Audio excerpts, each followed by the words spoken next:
Brain GS में आपका स्वागत है। आज हम लोग गांधी जी के बारे में जो है जानेंगे। वैसे तो गांधी जी आपको मालूम है कि बहुत बड़ा टॉपिक है। आज हम लोग सामान्य जीवन परिचय से संबंधित रखेंगे और एक हमारी क्लास रहेगी दक्षिण अफ्रीका में जो उन्होंने आंदोलन चलाए थे, और उसके बाद तीसरी जो क्लास रहेगी वो भारत में जो गांधी जी के आंदोलन रहे उसमें थे। तो 3 क्लास में आपका जो है गांधी जी कंप्लीट होगा। आज बच्चों हम आपको गांधी जी के जीवन परिचय से संबंधित जो है कुछ तथ्य या एग्जामिनेशन ओरिएंटेड जो पॉइंट हैं जो आपको हो सकता है कि नहीं मालूम हो या मालूम भी होंगे तो आधे अधूरे मालूम होंगे, तो वो सारे कंप्लीट करेंगे। उनकी शिक्षा से लेके जो है कुछ मेन पारिवारिक जो तथ्य या एग्जामिनेशन ओरिएंटेड जो भी इंफॉर्मेशन है वो, जैसा कि मालूम है कि इनका जो जन्म है 2 अक्टूबर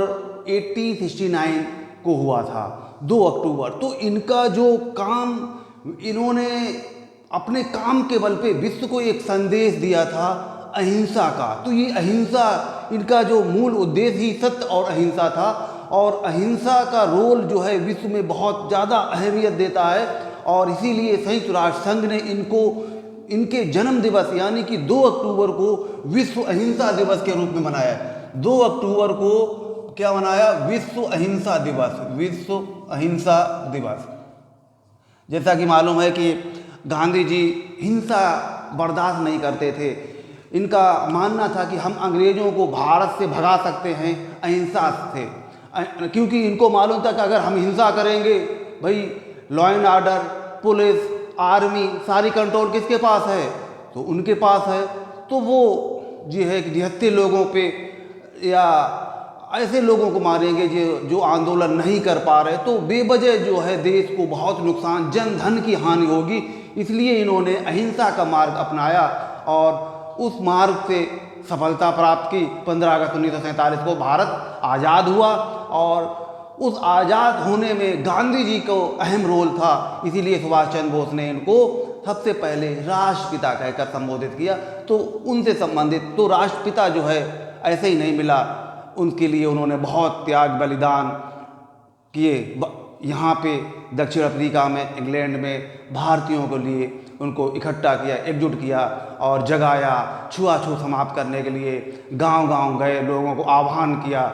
हिंदू मुस्लिम एकता के लिए इन्होंने लोगों को आह्वान किया और नज़दीक लाए, और जो उनके अंदर जो आपस में जो दुश्मनी की भावना थी उनको समाप्त करने का काम किया और विश्व को एक संदेश दिया जन कल्याण के लिए। तो ऐसे थे हमारे महात्मा गांधी। इसीलिए जो है इनके जन्म दिवस यानी 2 अक्टूबर को विश्व अहिंसा दिवस के रूप में मनाया जाता है।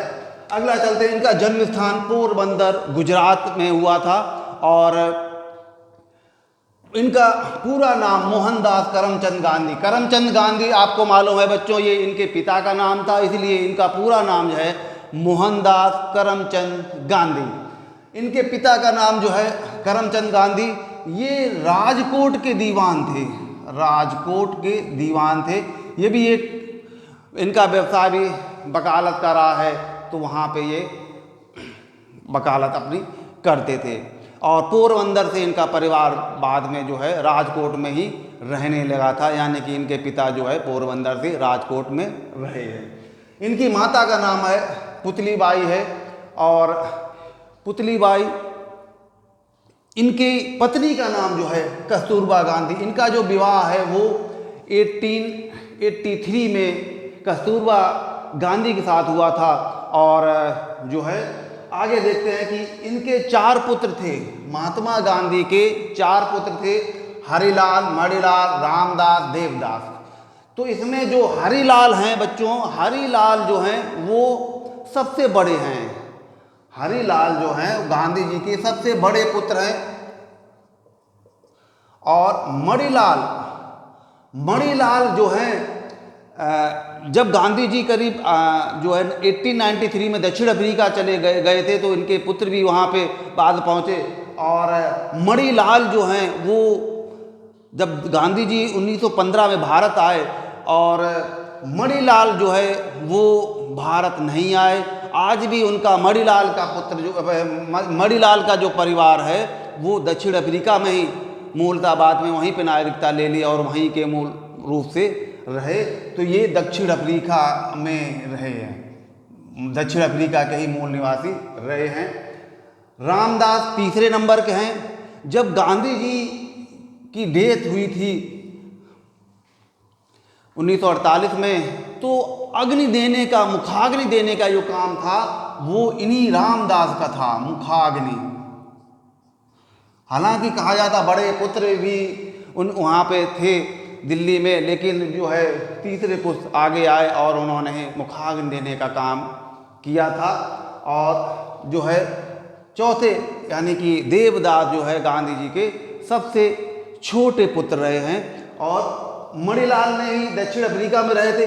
मणिलाल जो है वहाँ पे प्रेस वगैरह खोल इंडियन ओपिनियन जो समाचार पत्र स्टार्ट किया था, इंडियन ओपिनियन, उसका संपादन किया था। इंडियन ओपिनियन, उसका संपादन जो है इन्हीं मणिलाल ने ही दक्षिण अफ्रीका में किया था।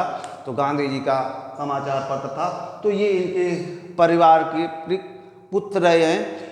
पांचवा पुत्र जो इनका दत्तक पुत्र या गोद लिया हुआ पुत्र माना जाता वो है जमुनालाल बजाज। गांधी जी का कभी बच्चों एग्जाम में आए गांधी जी के पांचवा पुत्र किसको माना जाता है, तो वो है जमुनालाल बजाज। ये एक उद्योगपति थे। तो गांधी जी के पांचवें पुत्र के नाम से इनको जाना जाता है। गांधी जी के दो भाई थे, लक्ष्मीदास, कृष्णदास। गांधी जी के दो भाई थे, लक्ष्मीदास, कृष्णदास, और एक बहन थी रालिया बेन। ठीक है, ये पारिवारिक जीवन परिचय है। अब गांधी जी की शिक्षा से संबंधित आते हैं कि गांधी जी ने जो है शिक्षा कहाँ पे ली, किस स्कूल में ली, कब गए वहाँ पे, कब आए, फिर उसके बाद उन्होंने वकालत का व्यवसाय जो है वो कब स्टार्ट किया। तो देखेंगे कानून की डिग्री की पढ़ाई करने के लिए जो है ये 4 सितंबर 1888 को 1888 को जो है कहाँ गए थे, इंग्लैंड गए थे। ठीक है, और इंग्लैंड में इनर टेम्पल विद्यालय, यहाँ पे इनर टेम्पल महाविद्यालय जो था इंग्लैंड का, वहाँ पे इन्होंने जो है वकालत की डिग्री ली, मतलब प्रवेश लिया, वकालत की डिग्री के लिए। डिग्री जो इन्हें मिली थी 1891 में, कानून की डिग्री प्राप्त की थी इन्होंने 1891 में। और फिर उसके बाद जो है ये भारत आए। भारत आने के बाद जो है यहीं पे इन्होंने एक कहा जाता है कि इन्होंने जो एक अपनी बुक लिखी है, एक्सपेरिमेंट ऑफ माई ट्रूथ, सत्य के मेरे प्रयोग, उसमें इस चीज़ का इन्होंने बाकायदा, पहले ये जब दक्षिण इंग्लैंड गए तो इन्होंने हर बुरे काम को भी किए, यहाँ तक कि शराब भी पी, मांस मदिरा भी पिया खाया, और यहाँ तक कि वैश्यालय भी गए। और इन चीज़ का इन्होंने एक्सेप्ट किया कि जो भी बुरी लतें हमारी थी उनको बाद में छोड़ दिया, और फिर ये पूरी तरीके से शाकाहार को अपनाया। और इन्होंने जो है एक शाकाहारी क्लब के सदस्य भी बने थे। तो शाकाहारी क्लब के सदस्य बने थे 1890 में, और ये कहाँ पे बने थे, तो लंदन में बने थे। अगला चलते हैं हम लोग कि इनकी जब लंदन से 1891 में डिग्री मिल गई, भारत आए, तो प्रारंभ में इन्होंने मुंबई में वकालत जमाने का काम किया, लेकिन बहुत ज़्यादा सफल नहीं हुए। फिर इन्होंने राजकोट में भी वकालत का काम संभाला, जहाँ पे इनके पिता दीवान थे, वकालत का काम करते थे, लेकिन वहाँ पे भी पूरी तरीके से सफल नहीं हुए। तो तभी 1893 में इनको एक काम मिलता है दक्षिण अफ्रीका में। अब्दुल्ला एक व्यापारिक फर्म थी जो भारतीय मूल थे, अफ्रीका में रह रहे थे, उनका एक केस चल रहा था वहाँ की अदालत में। तो उस केस के सिलसिले में ये 1893 में साउथ अफ्रीका गए। 1893 में ये गए साउथ अफ्रीका, और वहीं पर ही जब उन्होंने अपना काम निपटाया तो देखा वहाँ पे काले और गोरे यानी कि भारतीय मूल के लोग जो वहाँ पे रह रहे थे उनका जीवन तो बहुत ही ज़्यादा बदतर है। उनको अधिकार नहीं थे, उनको जो है बहुत सारी असुविधाओं से वंचित रखा जाता था। और जो है जो गोरे लोग थे, अफ्रीकन लोग थे, भारतीयों को घृणा की नज़र से देखते थे। तो उनके अधिकारों के लिए वहाँ पे गांधी जी बिना कुछ सोचे समझे, बिना न संकोच के और जो है उनकी मदद के लिए आंदोलन में कूद पड़ते हैं। और लंबा जो है संघर्ष उनका रहता है, वो भारतीय मूलों के लोगों के लिए दक्षिण अफ्रीका में रहता है। करीब करीब दक्षिण अफ्रीका में गांधी जी ने 21 वर्ष तक वहाँ पे बिताए, भारतीय लोगों के लिए वहाँ पे संघर्ष किया, कानूनी लड़ाई लड़ी और उनके लिए हर संभव मदद के लिए आगे आए। जो हम जो दूसरी वाली क्लास रहेगी उसमें हम डिटेल में जानेंगे कहाँ कहाँ पे क्या क्या आंदोलन किया था दक्षिण अफ्रीका में महात्मा गांधी ने। उसके सत्याग्रह का प्रथम प्रयोग, गांधी जी ने सत्याग्रह का प्रथम प्रयोग ये भारत में नहीं था। ये जो सत्याग्रह का प्रथम प्रयोग ये भी अब दक्षिण अफ्रीका में ही किया था, तो वो ध्यान रखिएगा। सत्याग्रह का प्रथम प्रयोग 1906 में जो है दक्षिण अफ्रीका। जेल जीवन का प्रथम अनुभव 1908 में इनको जेल भी गए और जेल जीवन का पहली बार अनुभव, जेल में क्या क्या असुविधाएं रहती हैं, कैसा फील होता है, तो इनको जो जेल का अनुभव हुआ 1908 में। जब भारतीयों जो मूल के लोग जो दक्षिण अफ्रीका में रह रहे थे उनके अधिकारों को दिलाने के बाद विजेता के रूप में भारत आए, तो 1915 में महात्मा गांधी भारत आए और 9 जनवरी 1915 को ये मुंबई उतरे अपोलो बंदरगाह पे। 9 जनवरी 1915 को ये मुंबई आए और 21 वर्ष के बाद आए प्रॉपर तरीके से। तो जो मुंबई का बंदरगाह का नाम था अपोलो, वहाँ पे उतरे और जो शिप था जो इनको लेके आया था वो एस सुदीप शिप से ये दक्षिण अफ्रीका से। तो इनका यहाँ पे भव्य तरीके से स्वागत हुआ, एक विजेता के लिए स्वागत हुआ, क्योंकि वो भारत जहाँ पे जो ब्रिटिश सरकार के पुलिस ने जो क्रांतिकारी थे अलग अलग क्षेत्रों में उनको कुचल दिया था, दबा दिया था, तो कोई ऐसा लीडर नहीं था, ऐसा क्रांतिकारी नहीं था जो अपनी बात अंग्रेजों तक पहुंचा सकता। पूरी तरीके से संवेदना शून्य बना हुआ था। कोई भी ऐसा लीडर नहीं था जो देश के आवाम की आवाज़ को अंग्रेजों के सामने रखे, अंग्रेजों के सामने आंखों में आंखें मिलाए।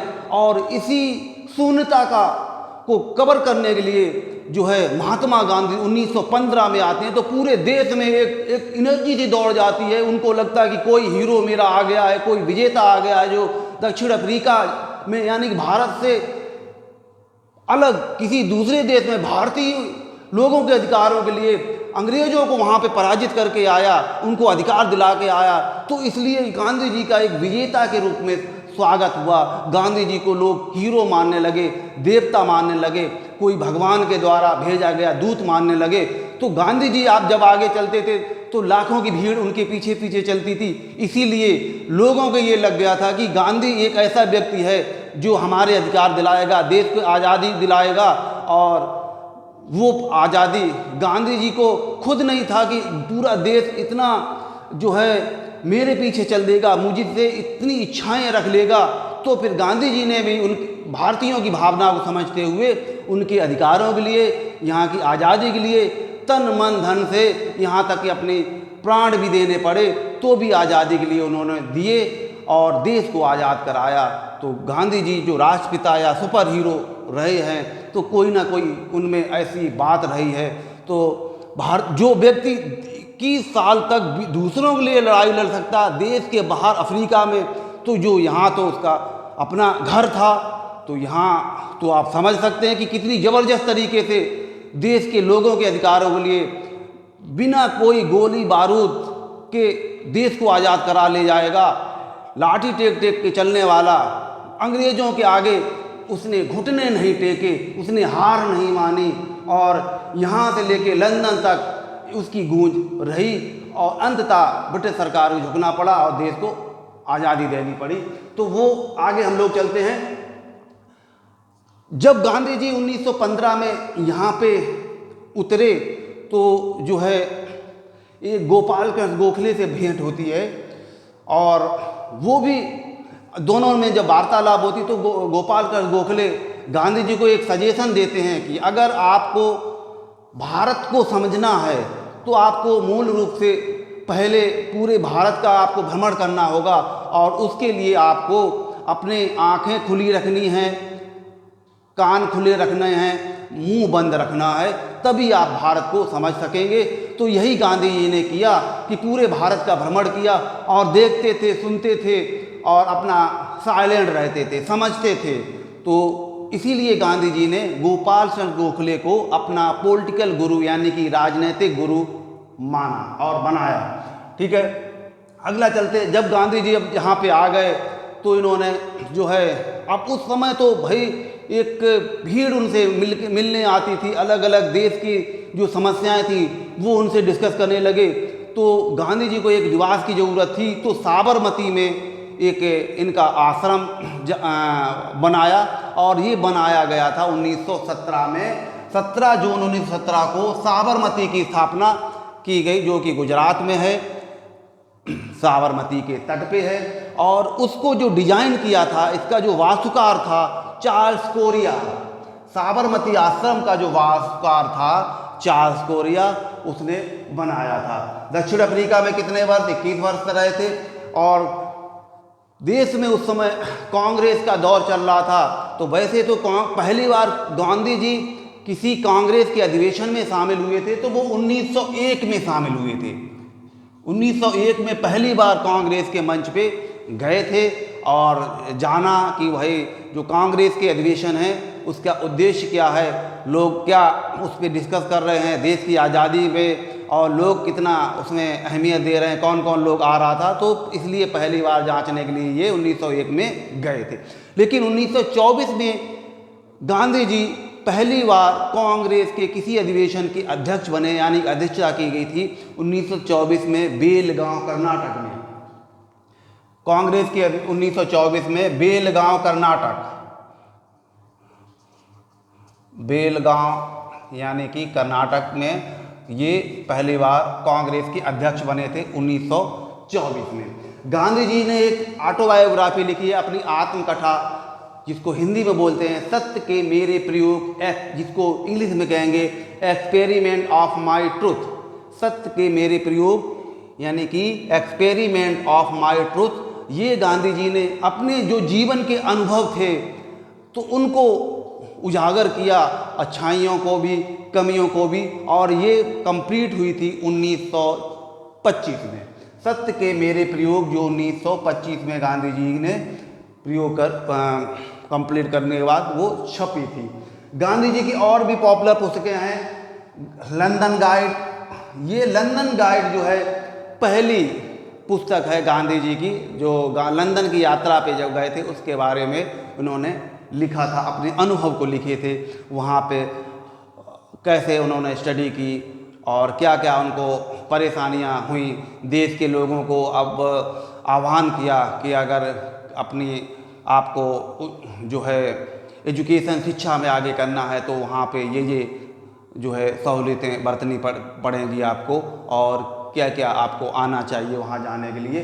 गीता माता, India of my dream, Hind Swaraj, अनासक्त विरोध, इंडियन फ्रेंचाइजी, ये इनकी प्रमुख पुस्तकें हैं। और जो हिंद स्वराज है, ये हिंद स्वराज एग्जामों में बच्चों बहुत आती है। हिंद स्वराज 1909 में लिखी थी गांधी जी ने। ये जो हिंद स्वराज है गुजराती लैंग्वेज में है, गुजराती में है हिंद स्वराज, तो बच्चों आपको ध्यान रखनी है। आगे चलते हैं। इनके गांधी जी के कई सारे समाचार पत्र थे, अफ्रीका में भी लिखे पब्लिश हुए और यहाँ पे भी हुए। तो इंडियन ओपिनियन जो समाचार पत्र था, ये दक्षिण अफ्रीका का समाचार पत्र, दक्षिण अफ्रीका में उन्होंने पब्लिश किया था 1903 में। इसी का संपादन जो है इनके मणिलाल ने किया था। मणिलाल जो है इस समाचार पत्र का देख रेख जो है वो करते थे। फिर देखते हैं कि ये ग्रीन पंपलेट है, यंग इंडिया जो है 1919 में, हरिजन जो है 1932 में शुरू किया था। पहला जो प्रेस पब्लिश हुई थी वो 1933 में पब्लिश हुआ था, लेकिन प्रेस जो डेवलप यंग इंडिया की रही थी तो 1932 में। तो ये समाचार पत्र थे महात्मा गांधी के।